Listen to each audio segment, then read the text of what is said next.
Sports. It's who we are. It's what we do. It's how we roll. It's wins and losses, highs and lows. It's effort, respect, and dedication. The High School Sports Beat. Sports. It's who we are.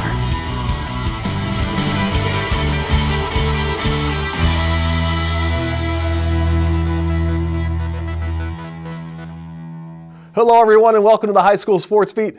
I'm Dave Yates. We're going to start our look at Section 5 sports at McQuaid, where the Jesuit Knights coaching staff brings Division I playing experience to a team that has turned it around since a slow start to last season.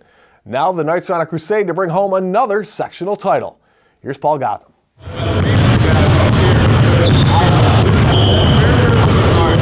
13 months since that sub-500 start to the 2017-18 campaign, the Jesuit Knights have added another Section 5 championship, along with a New York State Far West Regional crown to their trophy case. With an 11-4 start to this season, including wins over reigning New York State champion Liverpool and Section 6 champion Niagara Falls, Jack Leisure's squad has its sights set on another title run.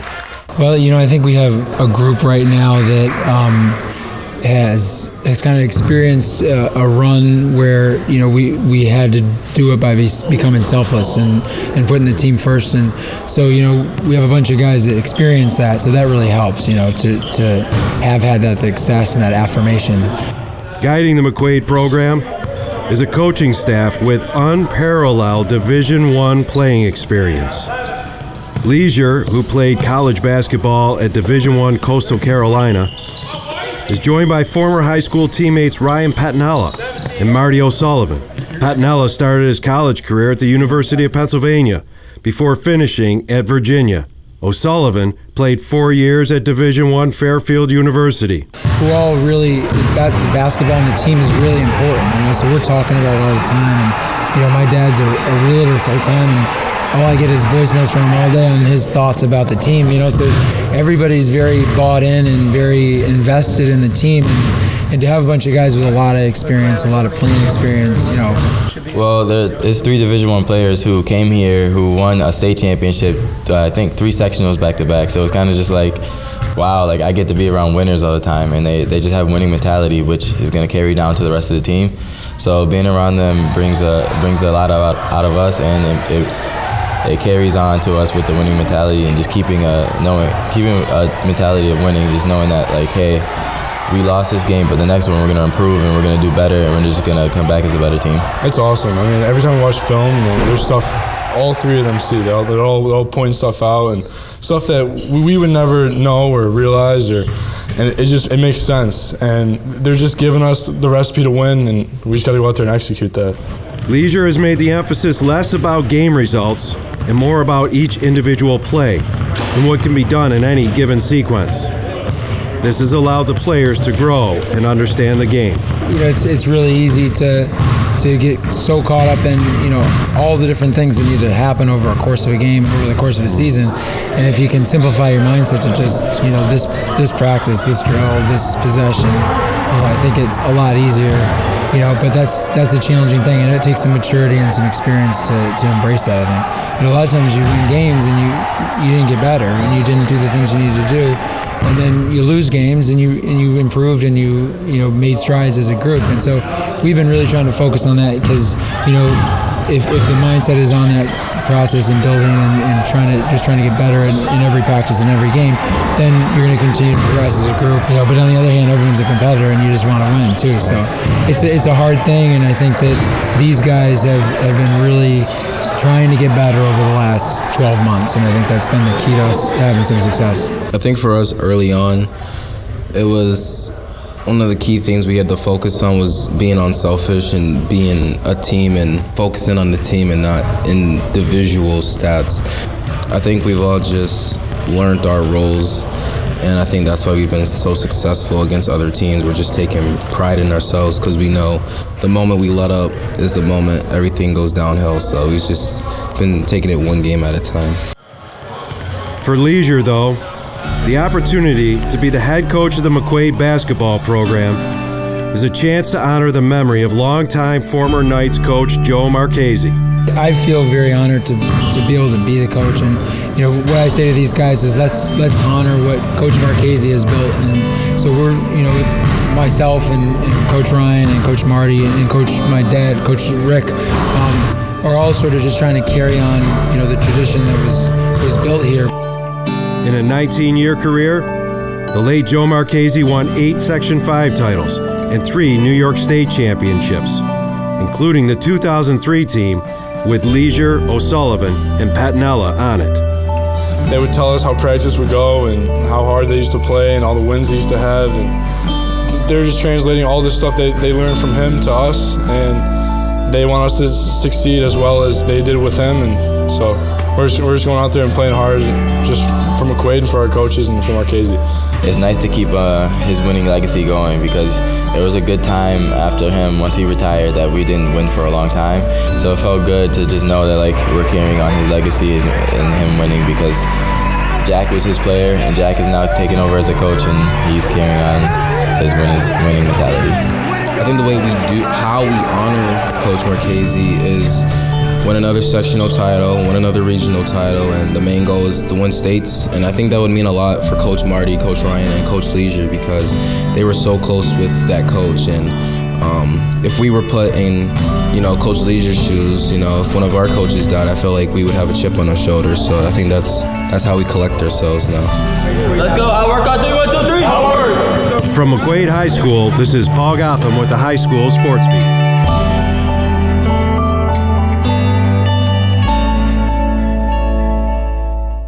Coming up, Paul is back with the Dunkin High School Notebook. We've got that and more when the High School Sports Beat continues.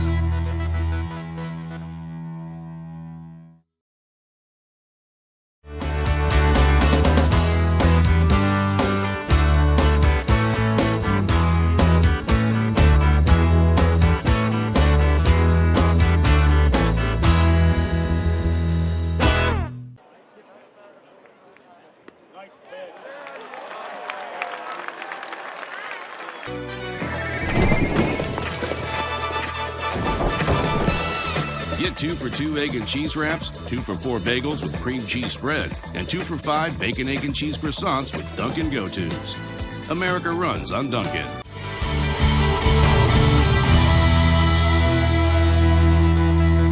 Hello everyone and welcome back to the High School Sports Beat. I'm Dave Yates. It is time now for the Dunkin High School Notebook. America runs on Dunkin', and as always we are joined by Paul Gotham from PickandSplinters.com. Paul, always a great time to go to the site.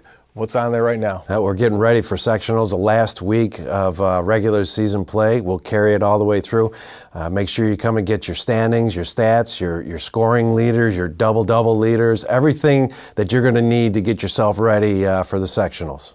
Paul, let's talk about a big showdown that just happened. McQuaid and Fairport. Doesn't get much better than that one. It doesn't, and who would have thought that we'd be talking about Fairport getting a statement win, but here we are. Fairport coming off not too long ago a double-digit loss against Hilton, a narrow win against Penfield, so Scott Fitch's group needing a victory, and not only do they win on the road, double digits over a McQuaid team that was starting to look like it had sort of caught its stride, but Scott Fitch's group, Ryan Lucy leads 4 in double figures. There's nothing more dangerous than a team that starts to figure itself out in February, and we've said this before. Go ahead if you want to pick against a Scott Fitch team. You go ahead. I'm right behind you on that one. I'll let you do that one on your own. Statement win for Fairport. Is it something to worry about for McQuaid? Is it something to worry about for McQuaid? Absolutely not. McQuaid, let's keep in mind, so they were coming off beating Kearney earlier in the week. They were supposed to play Irondequoit. We had all that weather. So they're prepared for Irondequoit. And then they get 1 day of practice to shift gears for Fairport. And they had been coming off a few big wins. And I think losing a game early in February is not a bad thing. Which, speaking of losing a game early in February, you talk about those streaks. I mean, it's the ones to keep an eye on and things like that. Going to sectional is not always a good thing. Not always a good thing, but then you have some teams that might be starting to pick up their rhythm a little bit. A team like Gates Chili has won 8 straight games. Greece Athena has won 7 straight games. And those are teams, they did their losing earlier on in the year. They recuperated from those, they figured themselves out, and now they're starting to win, so they're catching their stride right at the right time. A team to keep in mind, and School of the Arts, Al Nash's School of the Arts team, I'm not going to go out on a limb and predict that they're going to make a run in A2, but they're a team, they've also won 7 in a row, and the nice thing about that team is they're led by 2 sophomores and a junior. Ethan Clark DeSouza and Kevion Mitchell, 2 sophomores that start for Al Nash's team. They're an exciting group. I don't think they're capable in Class A2 of winning 3 or 4 games, but are they capable of maybe reaching the semifinals? Yes, and they're certainly, those are 2 kids that you're going to want to know their names, because they're going to be hearing a lot of them in the next couple of years as that team continues to succeed. I was going to say they got to be excited if, whatever happens this year is gravy when you've got that for the future. And certainly Al Nash has had a lot of success in the past, a lot of history with bringing teams along. They're a fun group to watch. They had a double overtime win. They handed Avon its first loss of the season a couple weeks ago in double overtime, and so they're a team. They also beat Northeast Douglas in overtime. They're a team they're right around it. They're right around being successful, and they're gaining valuable experience here, and it'll be nice down the road for them. Awesome. Well, apologies to Christmas fans, but for high school basketball fans, this is the most wonderful time of the year. We're back with more of the High School Sports Beat right after this.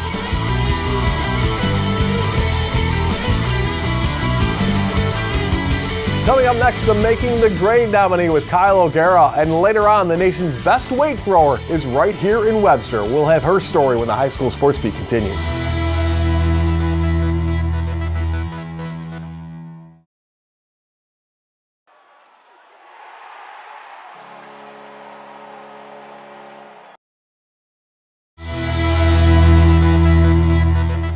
Welcome back, and thank you for watching the High School Sports Beat. I'm Kyle O'Gara. Making the grade this week is Kara Oatman of HFL. As a 6-year varsity basketball player, she's a team leader and is being recruited by multiple colleges to play at the next level. She is also a 4-year cross-country runner. Aside from everything she does to better herself athletically, she also participates in a range of clubs and activities. Kara volunteers her time as a student coach for kids with disabilities through the Unified Basketball Program. She's also a member of the Rotary Interact Club, the Big and Little Program, the Green Team, and the Environmental Education Club. Kara is also her class secretary and works as a stage crew member for musicals. She hopes to major in education so that she can become a teacher and one day coach high school basketball. This week, Kara Oatman is making the grade. If you have a student in mind for our Making the Grade segment, we want your nominations. Send them into info@classywolf.com. And now here's Dave in the McArdle Section 5 Spotlight. Well, thanks, Kyle. Here are some of the athletes, teams, and coaches making news in this week's Section 5 Spotlight, brought to you by McArdle's in Fairport. Come home to McArdle's. Well, congrats to Batavia's Casper Stewart, who won the Section 5 championship at 99 pounds. Casper, a 7th grader, is 44-2 on the year. There's another Noto to watch at HFL. 8th grader Nick Noto won the Section 5 title, and not to be outdone, older brother Anthony made it 3 Section 5 titles in a row as well. And finally, Greece Olympia's Jeff Jung Jr. put up 50 points in a win over Rochester Prep. Jeff put up 24 points alone in the third quarter and shot 7 of 10 from three-point territory. Well, coming up next, Monique Hardy competes at the county championships in Brockport. We'll have her story when the High School Sports Beat continues.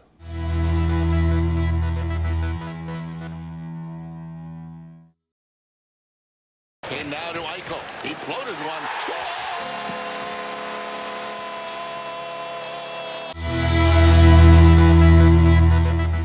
Welcome back, and thanks once again for joining us on the High School Sports Beat.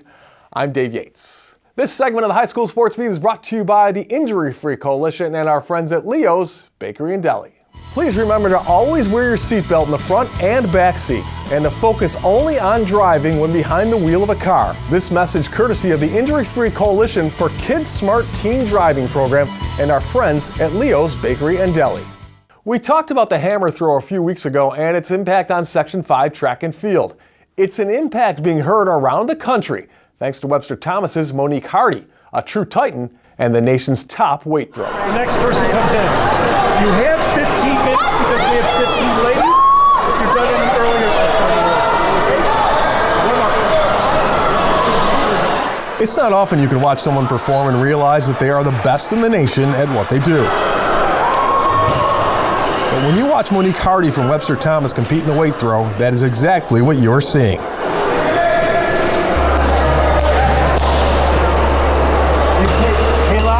Every time she sets a personal record, which it seems like she does every week, she sets a new standard for the rest of America to chase. It's surprising, but I've been really working hard to be number one, so I'm pretty happy with the results. Just trying to keep it consistently there. That's the biggest thing I'm trying to do right now. It feels amazing. It's indescribable, to be honest. Part of her weekend routine now involves going online and looking to see how the rest of the big throwers around the country have fared. We always check mile split to see what's going on, seeing, oh, this person moved up in the leaderboard. Oh, this person is doing better than this person, and seeing like, oh, this meet's about to be pretty good because this person's near me, trying to have that healthy competition throughout the whole year. One of the reasons she needs to check those other results is because throwers around here can't come close to the length that she achieves. And that can be one of her biggest obstacles, staying focused when your only real competition is yourself. It's easy for someone to sort of rest on their laurels and just sort of get a big head, but she's always worried about the next meet and what she can do to continue to improve on her own. We're unfortunate that we don't have a lot of other throwers in this section right now.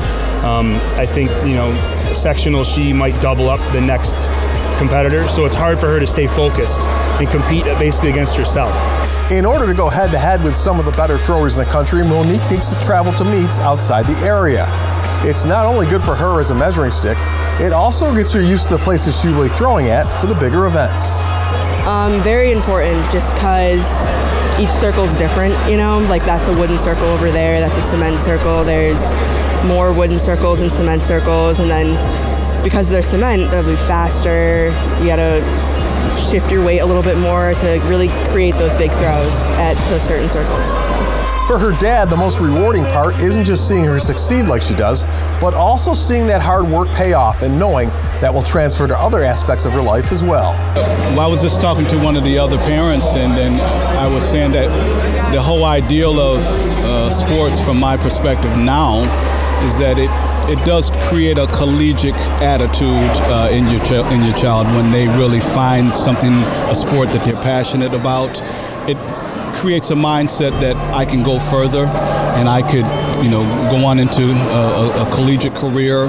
And not only that, it carries into the academic aspect of her mindset in terms of how she views her academics, because she knows that it's not just the sports that's going to carry her further, but there has to be a unique balance academically in order for it to all come together. Her attitude and her commitment have gotten her this far, and it's also rubbed off on those around her. She spends more time training on her own and getting in turns, and she's sending me videos on weekends, and and she's really she's bought in and she loves the event. And she's brought a lot of people around her up with her. We have a very good freshman class that came in. We have another sophomore boy, Sean Smith, who's the top sophomore in the state right now, through 61 feet. That puts him 9th overall in the state. And she's really bringing those kids along with her passion. And I think the sky is the limit for her, really. It's just overwhelming sometimes to believe that, she starts out at one stage of it and then she ends up at this stage of it only in her junior year. So, we're very extremely happy and proud of her accomplishments over the successive years that she's been doing this. And I can't but imagine to think where she's going to go with this. So we're just kind of going along for the ride,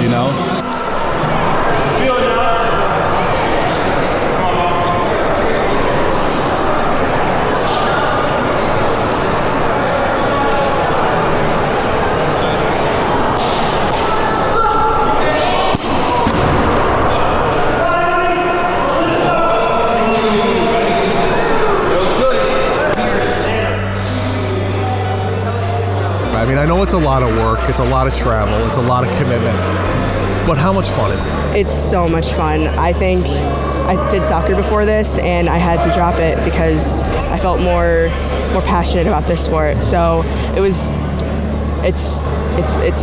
something else. I really enjoy this sport so much, I put everything into it. Right after school I go lift and I have practice right after, and just putting everything towards what you need to do to be successful,